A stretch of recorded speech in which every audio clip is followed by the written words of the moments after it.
Peristiwa memilukan wafatnya Sayyidina Al-Husain bin Ali di padang Karbala menghadirkan berbagai macam kisah dan kejadian misteri, mulai dari fenomena alam hingga hal-hal mistis yang mengerikan. Fenomena berbicaranya kepala Husain yang sudah terpenggal jadi asbab hidayah bagi seorang pendeta yang ikut prihatin dengan perihal kematian Husain yang dipenggal dan terlepas dari batang lehernya. Jika kita mengenang kembali kisah syahidnya Sayyidina Husain di padang Karbala yang begitu memilukan hati, putra seorang khalifah Ali bin Abi Thalib, cucu kesayangan baginda Rasulullah sallallahu alaihi wasallam. Wafatnya Al-Husain, pelakunya tidak lain adalah saudara seiman yang mengaku dan menyatakan diri beriman kepada Allah Subhanahu wa taala dan mencintai baginda Rasulullah sallallahu alaihi wasallam. Wafatnya Al-Husain adalah kematian yang sangat tragis, mengingat beliau dibantai dengan cara yang keji.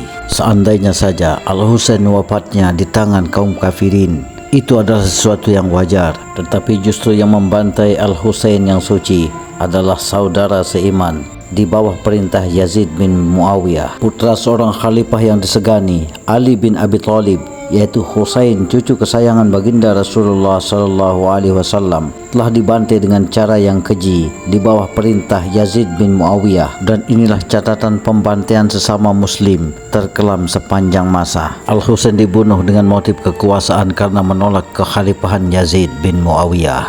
Penolakan Al-Husain dianggap sebagai pembangkangan terhadap kekhalifahan Yazid bin Muawiyah. Pembantaian Al-Husain dengan 70 orang muslimin lainnya, mereka membantainya layaknya seperti orang kafir. Di bawah perintah Yazid bin Muawiyah, Ubaidillah bin Ziyad merencanakan pembunuhan keji itu dengan memerintahkan panglimanya Samir bin Zil Jausan untuk melakukan penumpasan dan pembantaian terhadap Husain dengan 70 orang muslim lainnya. Pembangkangan Al-Husain bukan tanpa alasan. Setelah kekhalifahan Muawiyah bin Sufyan justru jatuh ke tangan Yazid bin Muawiyah. Padahal sebelumnya Muawiyah bin Sufyan telah membuat beberapa perjanjian dengan kakak Al-Husain, yaitu Al-Hasan bin Ali. Itulah sebab dan alasan pembangkangan Al-Husain bin Ali. Setelah kekhalifahan Muawiyah bin Sufyan seharusnya jatuh ke tangan Al-Husain, namun justru jatuh ke tangan Yazid bin Muawiyah, yang mana pada saat itu Al-Hasan yang mewarisi kekhalifahan ayahnya Ali bin Abi Thalib dengan secara terpaksa harus menyerahkan kursi kekhalifahan kepada Muawiyah bin Sufyan demi menjaga persatuan umat Islam yang sebelumnya sempat terpecah dengan kesepakatan jika Muawiyah meninggal, maka jabatan ini tidak boleh dilanjutkan oleh anaknya Yazid bin Muawiyah. Dengan kata lain, kepemimpinan kekhalifahan harus kembali kepada Hasan bin Ali bin Abi Thalib. Namun yang terjadi setelah Muawiyah wafat, kekhalifahan bukannya kembali, justru jatuh ke tangan Yazid bin Muawiyah. Maka dengan alasan itulah kemudian Husain menolak untuk berbaiat kepada Yazid bin Muawiyah. Bukan hanya itu, sosok Yazid bin Muawiyah jauh dari kata layak untuk menjadi pemimpin umat Islam pada saat itu.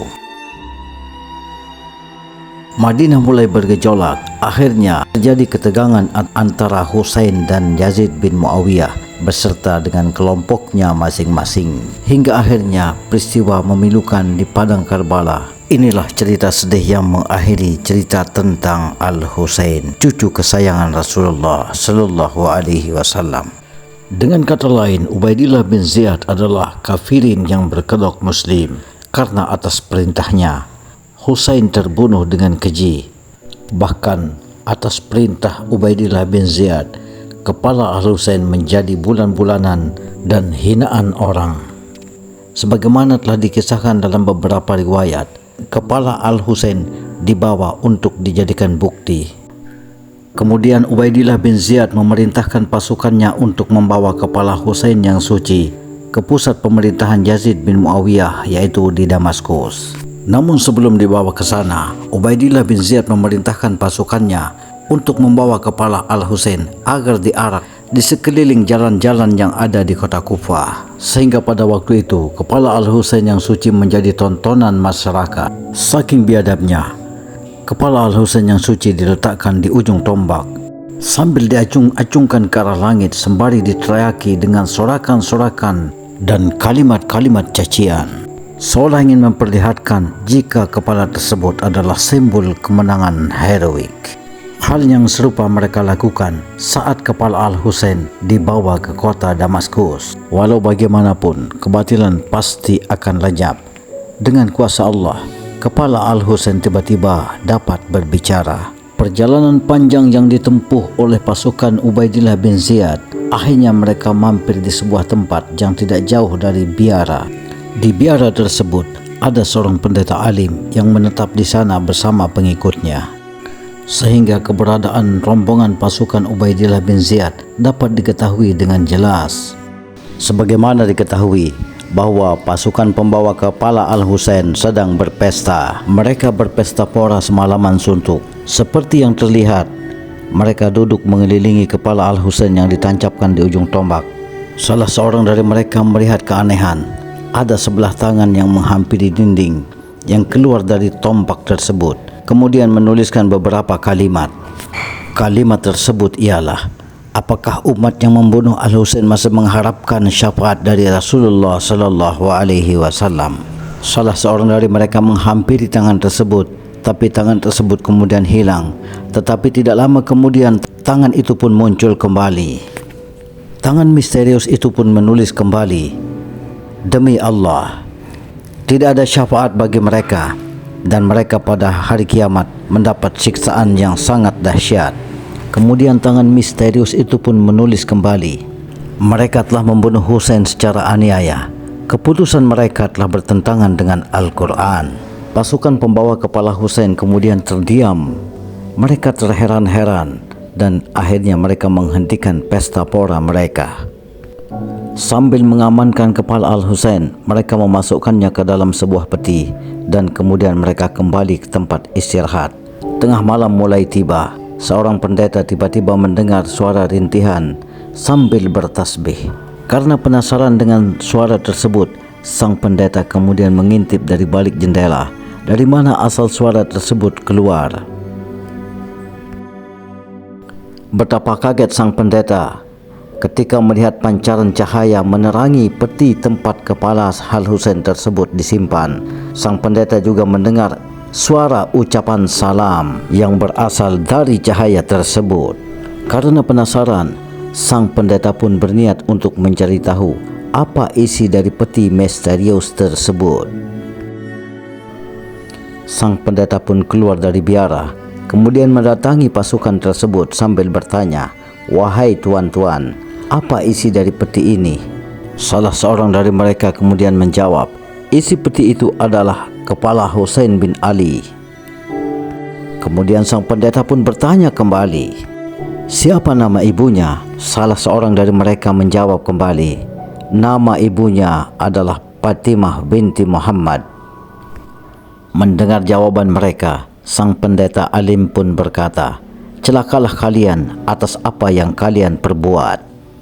Sang pendeta berkata lagi, "Sungguh apa yang dikatakan oleh para rahib kami adalah benar, bahwa apabila orang ini terbunuh, maka langit akan menurunkan hujan darah.